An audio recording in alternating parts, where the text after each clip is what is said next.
All right, so you've probably heard that Donald Trump is Adolf Hitler.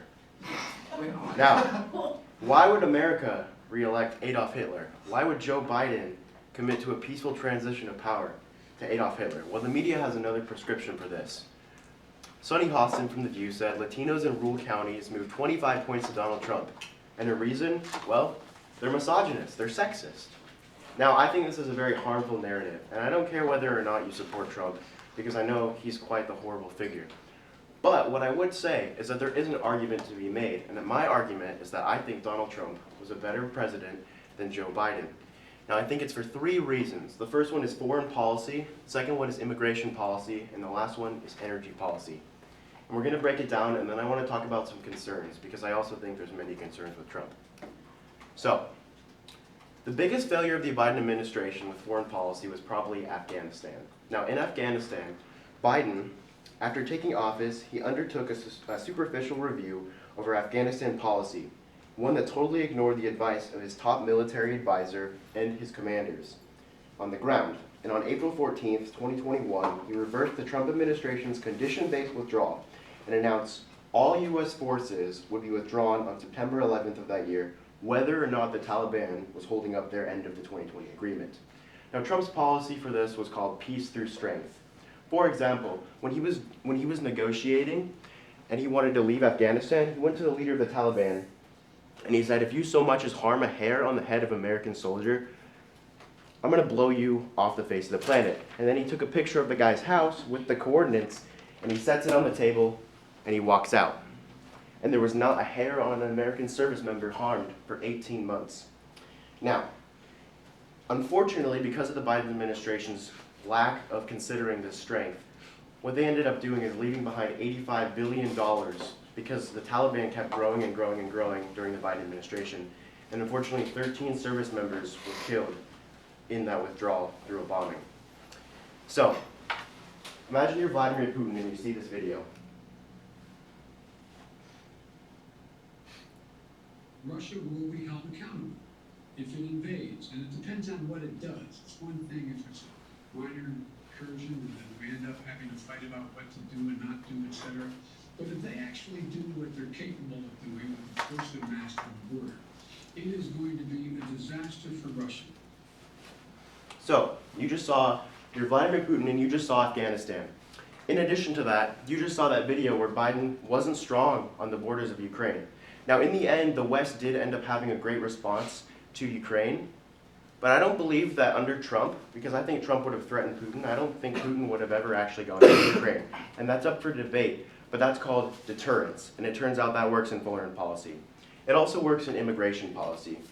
Now, I would like to say that immigration built this country. In fact, we're a nation of immigrants. Half my family is immigrants from Japan. But what do you see when you go down to downtown Portland? You see a bunch of homeless people. There's 60,000 homeless veterans on the street, and we don't have the capacity to deal with it. And that's where the problem with illegal immigration en masse comes. Because in New York City, there's 200,000 illegal immigrants on the streets right now without any means to get to citizenship, and they're being taken advantage of by employers not getting fair wages. So that's an issue. Well, Trump's approach to this was the Remain in Mexico policy, which, according to Reuters, it was an initiative that forced more than 65 non-Mexican asylum seekers back across the border. And they stayed in Mexico while waiting to present their asylum case. And what this act does is it was a form of deterrence. But on day one, Biden ended this. And according to the Washington Post, under the Biden administration, there's been a 10-time amount of illegal crossings. Now, I'm all for immigration, even certain times asylum cases. I think those are completely valid. But we just don't have the capacity to deal with that right now. And then lastly, I want to talk about energy policy. Now, energy is the core of this economy. Energy is the backbone of everything we do. Another issue relating to that is clean energy. Now, under Donald Trump, 15% of all the energy we have was clean, and then it grew to 20% under his presidency, and this is according to Statistica.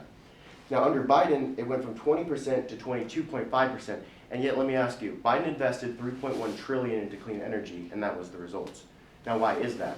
Well, according to the NIH, Trump pushed an ambitious America First agenda aimed at transforming the U.S. into a global energy superpower. For every one regulation that was put in place, he slashed 7 regulations. And what this allowed for is companies to invest in clean energy without certain setbacks. And if you truly believe in clean energy, which I do, then we should just let it go on the free market and see what happens. That's just my view on it. And again, I'm not asking you to believe this, but just consider it. Now, the last thing I'd like to talk about is some of the issues with Trump. I think the biggest thing that's his issue is his ego and his personality, which caused him to not accept the results of the 2020 election. Now, that led to January 6th, which is one of the darkest moments in our history, and it's pretty bad.